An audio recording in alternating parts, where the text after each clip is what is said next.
Eu chamo José Rodrigues Santos, nasci em Moçambique, vivo em Portugal, mas imagens do massacre, sim. E depois, uma semana exatamente, tivemos a informação de que há imagens que vão ser injetadas, que são as imagens do Max Tal, ninguém sabia que era um Max Tal, não é? Parece que há um inglês qualquer que estava lá e filmou aquilo. E nós sabemos que havia uns americanos e tal, que eram da rádio, mas um inglês que filmou, que história é essa? E então eu estava na regia a ver as imagens a chegarem em bruto. Portanto, nós montámos essas imagens na RTP e abrimos o telejornal com essas imagens sem um comentário. Só pusemos os 3 minutos, fizemos um somatório de 3 minutos só com o som ambiente. Foi uma coisa absolutamente original na televisão portuguesa. E quando essas imagens foram difundidas, o impacto foi muito grande. É preciso dizer que em Portugal foi declarado luto nacional não no dia a seguir ao massacre, mas no dia a seguir à difusão das imagens do Max Tal. E a coisa que mais impactou a população portuguesa foi ouvir os timorenses que estavam no cemitério fechados nas imagens do Max Tal. Nós ouvimos eles a rezarem a Ave Maria em português, que era como os portugueses rezavam nas igrejas em Portugal. E, portanto, de repente aquilo não era um povo qualquer que estava lá do outro lado do mundo. Na percepção dos portugueses, se as pessoas falavam português, é porque estavam ligados à cultura portuguesa. E, portanto, foi como se estivessem a matar portugueses também, não é? Portanto, isso teve um impacto psicológico tremendo. Organizaram manifestações, as pessoas por todo o país puseram velas nas janelas, e, portanto, é difícil descrever hoje o impacto que aquilo teve. E, portanto, a partir desse instante, ficou claro que para Portugal não havia qualquer outra opção que não fosse. Até Timor até podia continuar da Indonésia, mas tinha que ser pedida a opinião dos timorenses.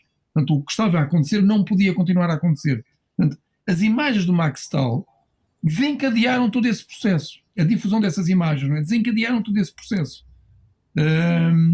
E tornou-se impossível, dentro da União Europeia e dentro da NATO, continuar a sustentar a situação que existia. Os portugueses, por exemplo, começaram a bloquear todas as negociações entre a União Europeia e a ASEAN. Ora, como os votos da União Europeia requerem unanimidade e os portugueses bloqueavam, estava criado um problema para a União Europeia e para a ASEAN.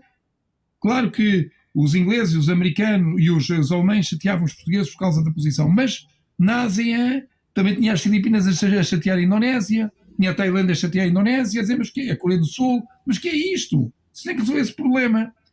É por causa dessa pressão que os indonésios vão prender o Xanana para ver se acabam com o problema. Prender o Xanana, o problema fica resolvido. Mas o problema não ficou resolvido, porque Portugal continuava a bloquear tudo. A ASEAN e a União Europeia continuavam a não ter nenhuma capacidade de chegar a qualquer acordo, porque Portugal vetava sempre. E tudo isto tem a sua origem nas imagens do Max, não é? Portanto, foram fundamentais para desencadear a dinâmica que se desencadeou em Portugal e depois a dinâmica portuguesa contagiar, digamos, as dinâmicas internacionais e conduzirem ao referendo com os resultados que conhecemos.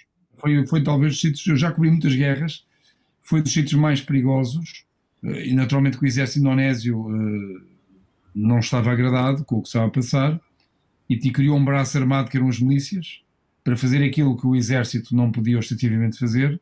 O facto de eu ser português e ser o rosto da RTP era de facto um problema acrescido para mim, mas era acrescido para, enfim, era um problema que existia para todos os jornalistas. Havia claramente a intenção de expulsar os jornalistas para eles poderem queimar então Timor longe das câmaras, não é?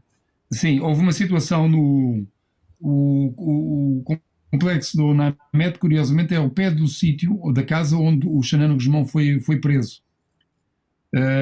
E esse complexo, pronto, há uma portanto, aquilo estava ali, houve alguma população que ficou, nessa altura as milícias começaram a avançar, e essa população que estava nos bairros à volta correu para a Onamet para pedir abrigo, portanto aquilo ficou sobrelotado, portanto criou-se ali um problema de própria sobrevivência, porque não havia mantimentos, a própria Onamet também já não tinha água suficiente, nem alimentos suficientes para sustentar esta situação, porque a ideia era a ONU permanecer ali sempre, não é? Mas depois não só o pessoal que estava lá, como alguns jornalistas, como depois ainda veio uma parte da população que tinha ficado em Dili e invadiu também a Onamet em busca de proteção, e portanto a situação tornou-se absolutamente insustentável.